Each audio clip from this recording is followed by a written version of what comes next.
Hello everyone, Busy Gamer Dad back again, and I have a question for you. Why were the utensils stuck together? Well, they were spooning. Aha, there's our dad joke opener. Thank you so much for taking time out of your busy schedule to come and take a look at this video for Magic the Gathering Arena. A new set just came out, Tarkir. I am getting back into Magic the Gathering. That's what our session gameplay series on the Busy Gamer Dad channel is all about this week, where we take a look at a game over the course of 3 episodes, about 20 to 30 minutes, see if it's something that suits your fancy for the busy gamer in you or the busy gamer in your life, or just to take a look at a new game and see if it's something you want. Magic the Gathering Arena is free. You can drop into it and not spend a single cent and just play with the game decks that they give you to learn the mechanics of the game, see if it's something that you want to get back into, or see if something you want to learn to talk with the other nerd friends about. I encourage you to do that. It's a lot of fun. I have played Magic the Gathering off and on for pretty much since its inception back in the late 80s, early 90s when it first came out. My dad, at a garage sale or at a flea market, he had the opportunity to buy a Black Lotus from Alpha, I think it was, for like $150, and he just didn't do it because he was, $150 at that time was a lot of money. $150 then was like $400, $500 now, and you couldn't see it for just a single card, but now he's kind of kicking himself. Anyways, enough about my personal history. Let's talk about the current history. First episode, I talked about jumping back into the game with some decks that the game provides you. Like I said, these are all game decks that are provided to you through the foundations and things like that, and you can learn the game mechanics, learn what the inner workings of the cards are, what the synergies are. You have red, black, blue, white, and green as your main colors. Then you can go in and you can make your own decks. I made 2 decks. This cat deck really isn't all that great. It's fun, but I have to get the right cards at the right time, otherwise it's just awful. The Angel Cat deck was the one that I made and I played in our second episode. It was a lot of fun. Now, what I'm going to do this episode is I'm going to talk to you guys about something really important.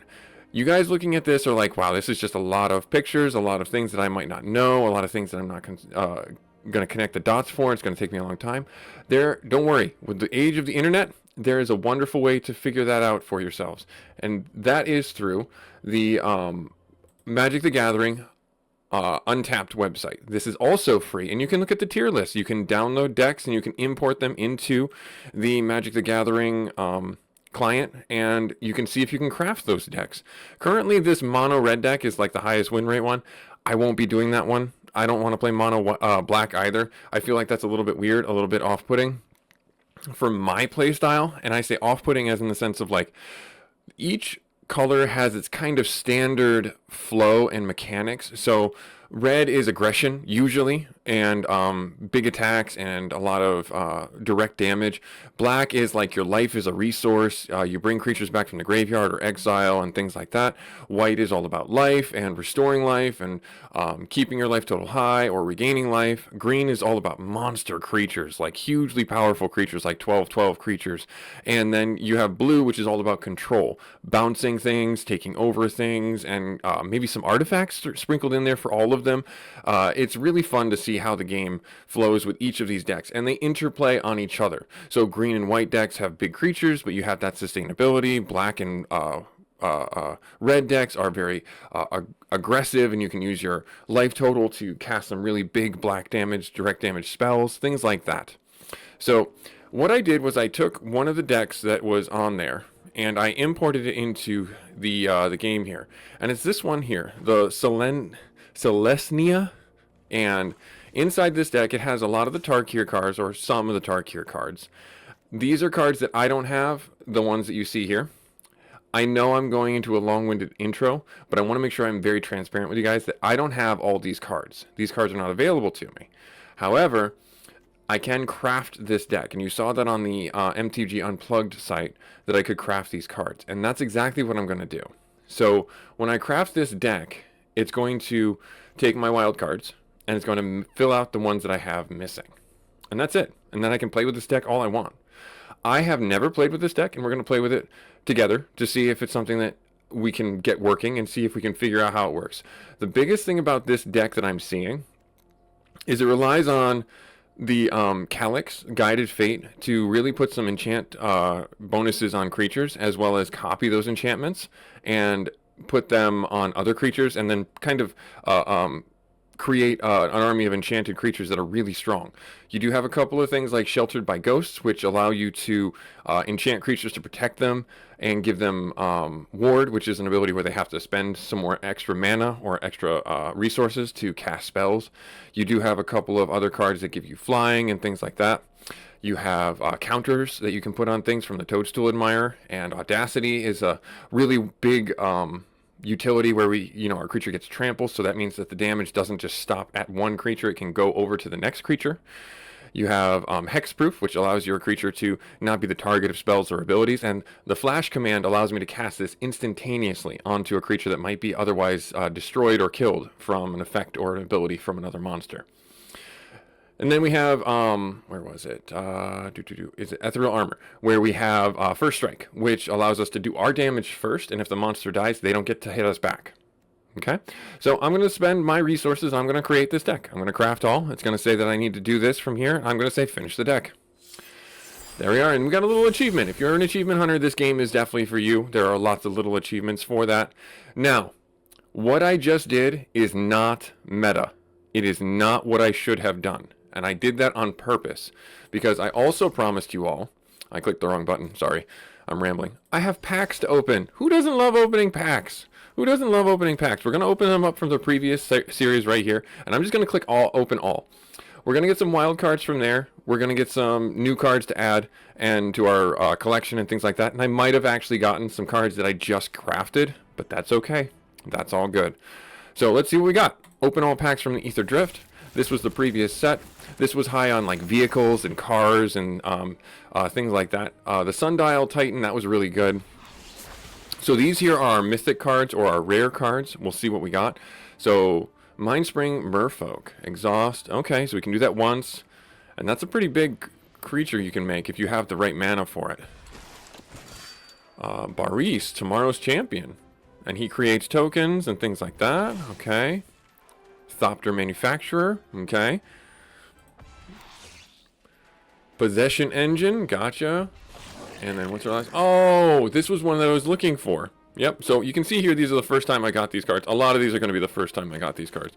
This we could add to our deck if we wanted to.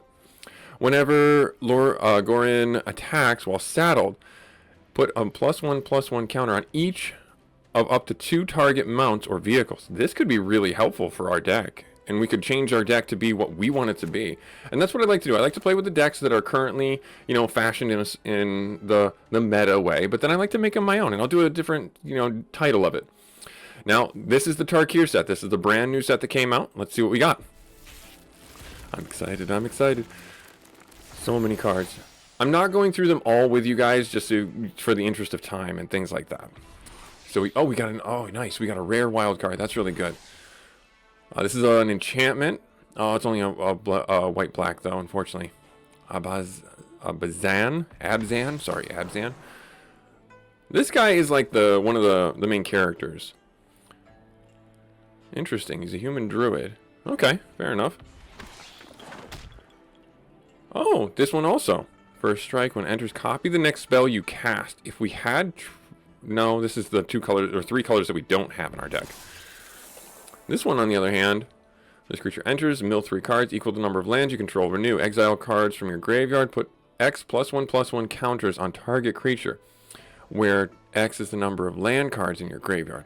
That's a little rough, but that can work out really well. Oh, we got a mythic rare wild card. That's really helpful. And then Roar of the Endless Song. So these are enchantments that can get dropped down in their sagas. They basically go through the steps that you see on the side here. Some create creatures and then buff those creatures, some kill creatures and then resurrect those creatures, some just buff your creatures, make them invulnerable, various other things like that. There's a bunch of other cards that we got here that look pretty good. We could have that tap land. Oh yeah, these are really awesome. These are really, really awesome. Nice. I love seeing the card art. That's also one of the things that I really enjoy, is seeing the card art. So we can always buy more packs if we want to, but you came to this video to watch me play some games with the new deck I made. So we're going to do that right now without any further him and haw or anything like that. We're going to go here, and we're going to pick our new deck right here, and we're going to learn to play this in standard play against real people. It's scary, I know. Hopefully we're not wasting our time. Alright, so he's really high up in the copper tier. I have not played this in a long time, so when I say I have not played this, I have not played well, we have one land. This is incredibly slow, but we can cast our Toadstool Admirers. So let's keep it. I don't know. Let's say hello. Hello.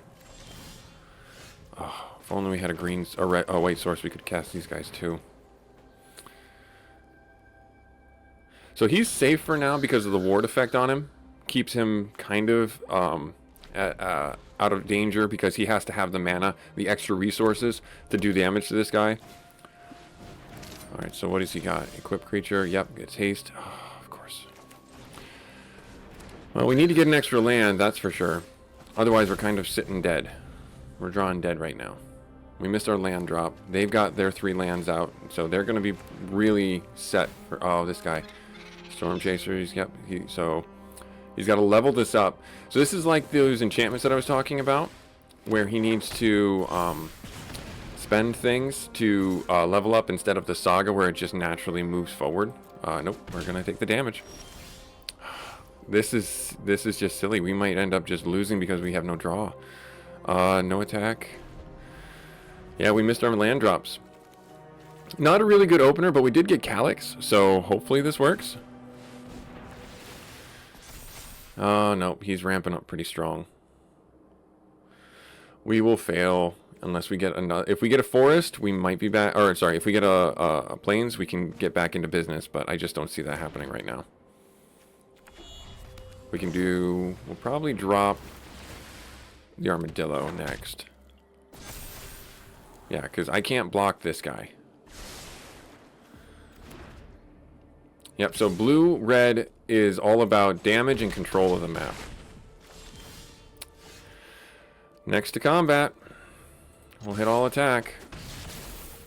And then we'll get rid of this card. Dump it in our graveyard because we just don't have the land for it. This can happen. And this is a bit of a bummer, but it is what it is. Maybe the game knew. The game knew I crafted this deck and it's like, oh no, you don't get to do that.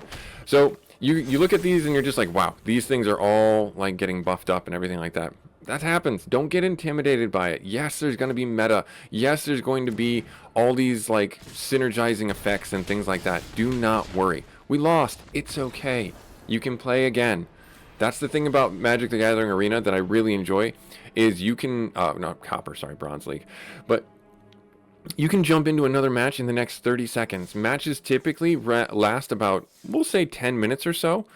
Maybe a little bit less, depending on, I think that mono red meta deck, like the average game span was like, I think it was like 6 minutes or something like that. So don't be intimidated. So we learned our lesson last time. Let's see here. Activate this if we only have controlling of planes. We can't do anything with this, so we're gonna mulligan. All right, we got 2 land. We're gonna keep this. We're gonna keep this. Your opponent's choosing whether or not to mulligan. Yeah, we're going to keep this because we have Calyx in hand. We have these, and then I have to return 2 cards to the bottom of my library if I mulligan again. 2 cards to the bottom of my library if I mulligan again. So I'm going to keep this. Then I have to pick 1 card to put at the bottom of my library. I think that's going to be Sheltered by Ghosts. All right, and we'll drop our planes. And we'll say hello.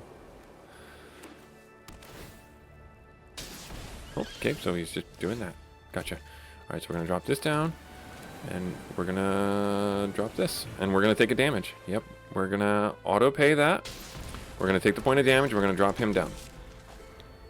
If we get 1 more land, we'll be able to drop out Calyx. But then he'll become a target, basically. We want to make sure that we have some way of protecting him. We do have this. Let's see here. What do I want to do?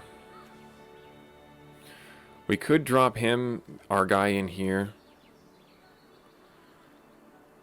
I think that I like that idea. They have ward already. So if I do this or this, whenever an enchantment you control enters, so we'll drop this for the ramp for the scaling, and we're going to drop this and take the point of damage. And we'll put that on him. And then, yes, I will auto pay. Take the point of damage, and then this will prop another one, and then we'll put that on him. So now I don't want to attack, because even though this is a 6-2, so it does 6 damage, has 2 life, this is a 2-2, this will kill it. They will trade and they will kill each other, and that's not okay in my book. So once we get this down, though, then we'll be good. Or probably doing flight, feather of light, that will probably be the better way of doing it, because then we'll fly and be totally immune to damage unless he's got something that flies to block us. He could just direct damage it, but it has a ward too. He does not have means at this point unless he gets a land drop. Alright, so he did that. He revealed the 3 cards. Trample. Okay. Yep, that's gonna hurt.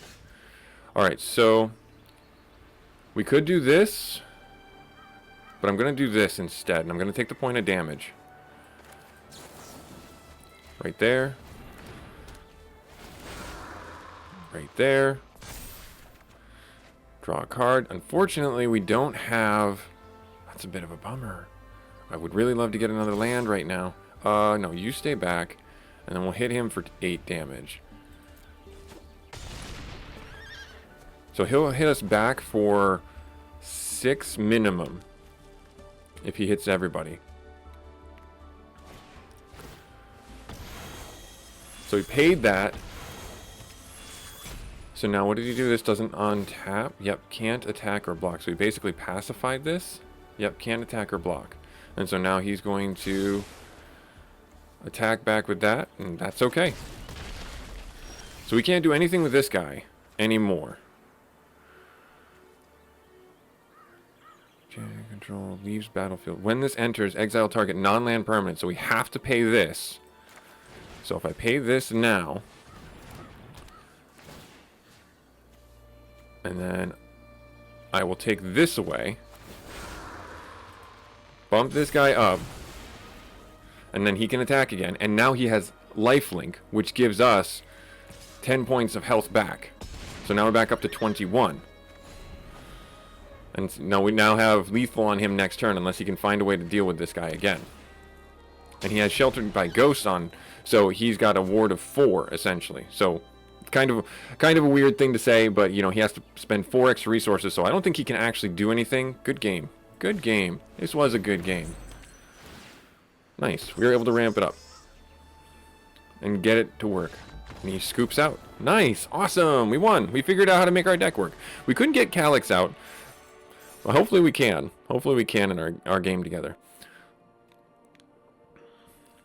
Alright. But yeah, don't be afraid to experiment. Don't be afraid to try things. It's okay to fail. It's okay to be like, I have no idea what this person just did, but I died on turn 2. It's okay. All good. Enjoy. You don't even have to play against people. You can play against bots. And the bots are actually pretty smart most of the time. There's some learning decks that you can learn the mechanics if you need to and want to, and really find that you enjoy the game. And it's really fun and rewarding when you do. Alright, let's hear. This land enters tapped unless you control 2 or land. I feel like if we put this down and then this down, we're still okay. But do I have this guy. Yeah, I'm gonna keep this. Maybe.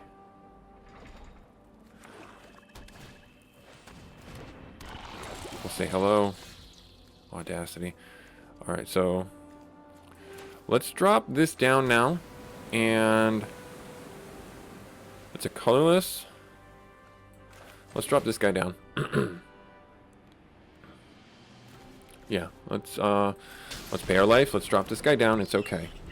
Because a 0-4 against this, even though it has Death Touch and Toxic, it's unfortunate because Death Touch, if it attacks us, it's going to kill the creature regardless of its health. It just happens. Oh, and then he's going to look at my hand and he's going to take care of that land. He's going to take care of the non-land card. So he's probably going to take out Audacity or the Guard. I would take out the Guard. Oh, he really took out... Really? He took out... Yeah, Audacity. Okay, good. Yeah, he took out one of my Audacities. I can't block this thing, because if I do, my creature's going to instantly die. I will take the Toxic token there. Okay, so... Looks like we got this dropping down. hexproof. That's not going to stop him from doing anything to us. That's going to kill it. Has trample. I could do hexproof to stop it from hurting me. Let's do flight. Let's do flight. That way I can block either of these things.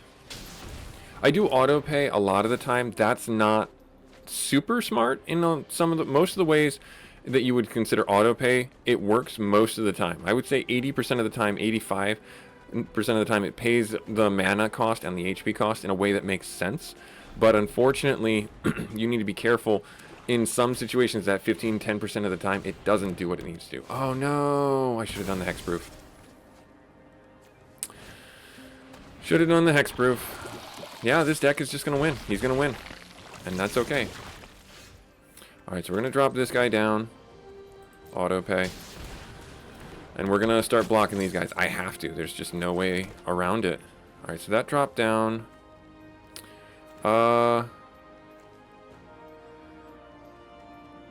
You get first strike, so that's the way of counteracting the death touch.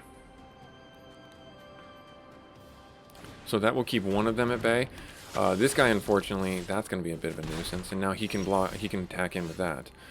All right, so what do we got going for ourselves right now? Well, I can do Audacity and get a card draw, and I think that's my only choice right now. I could do Flight, though. That might be the better play. Yeah, I think Flight to block these two. Otherwise, I'm just going to be taking more damage. We got another card draw. I can drop this. Let's do this, because this is our only guy right now, so I kind of have to keep this one around. So I could hit him for 8. No. First strike. He's got lifelink. Yeah, I'm not going to attack. I'm going to hold off. Because this guy will tap, and then he can hit back for a lot. Oh, this guy, Unstoppable Slasher. So this thing never stops. It lives up to its name. Alright, so we have 3 Audacities. This thing is just going to get pumped all the way up. Let's see here. So if I do this to here, non-land permanent, lifelink, lifelink. I will take this out. They lose half their health because this thing is just a menace to deal with. Yeah, I need to take that one out. And then I will do Audacity on you, and I will auto pay my life. And now I'm just going to attack. Because now this is a 13-7. He doesn't have a death touch. No, he does have a death touch flyer. I don't know why he didn't block with that. Oh, because this is first strike. That's why. So now we're in position to win. We have lethal next round. He's going to counter. Yep. And then I'm just going to put this down. I'm going to put this down. Make sure I win. Next to combat, and I'm just going to hit you. Yep. And that's going to take 3 life. So this is what the trample is. So 3 of the damage goes to this for its life total, and then the rest of it's going to go to him over here, the 16, and we're going to win. Good game. And then we're back up. Nice, awesome. One more game. One more game. That's what I always find myself saying. One more game. One more game. So we figured out how to get this working, I think, for the most part. I'm not going to say I'm good. We got a rank up. Hooray, bronze tier 3. Yay! I'm not saying I'm going to be any great wondrous thing at this game. I promise you I'm not. I'm going to make all the sorts of misplays and stuff that you will make, and it's just going to be fun. We're just going to have fun. I'm not looking to make this my channel's main goal and things like that. I'm just looking to have fun playing this game again. Because in the next, I think it's like middle of 2025, they are going to have a Final Fantasy set for Magic the Gathering, and that's going to be a lot of fun. All the characters from Final Fantasy, the main characters, are going to be in there, and it's going to be great. All right, let's see here. So we have, yeah, I think we're okay. I think we have 2 land to play with. This is very similar to what we had last time, so we'll see what happens. All right, we got this. We got that. So we'll have to drop this guy. And then I think we'll do Sheltered by Ghosts. Because at that point, this thing is going to be our only frontliner. Yeah. And giving it the ward so that it doesn't get targeted by spells is pretty substantial to keep it alive. Keep it going. And we'll just focus on buffing our one guy up. Alright, I think they go first. They do. They had to... what are they doing? No, they have 7. 1, 2, 3. Yeah, they have 7. Did they mulligan? No, they got 7 in hand. Yeah. So we're just waiting on them to land drop. Okay. Fedamore. That's a good character name. Oh, geez. They mulligan down to 4. Wow, that is harsh. Okay. We will drop this down. And we have nothing to buff, so we're just going to go and end our turn. And then next round we'll get this guy down, we'll be able to block. Oh, yep, this is the red deck, the mono red deck. I don't know if we're going to be able to win. Because this is like the meta deck at this point. Alright, so we're dropping this guy. Oh, we can't even do that. Shoot, bummer.